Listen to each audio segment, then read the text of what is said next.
Hey guys, tLivingston14 here, doing a bike check update. Got some new tires.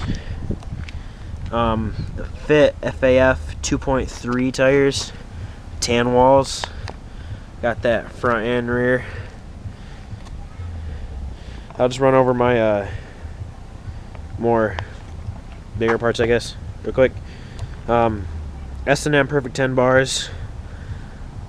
ODI long neck grips, Wheel People bar ends, Primo stem, Impact headset, FSA, Odyssey R25 forks, Odyssey front hub leash to Odyssey hazard light hoop, Odyssey Thunderbolt cranks, Odyssey JCPC pedals, Fit DL sprocket, KMC chain, Sunday clamp, volume post, profile pivotal seat, Kevlar.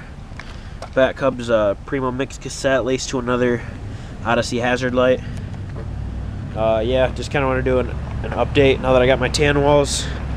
I'm happy with how it looks, I'm happy with how it rides, and there's no snow on the ground, so I can throw a couple clips in. I'm sorry that it's just gonna be a kind of set the camera on the ground and ride, because I don't have a filmer right now. Oh, and the frame is a Sunday Forecaster 20.75 top tube, ketchup red. Thanks. Rate, subscribe.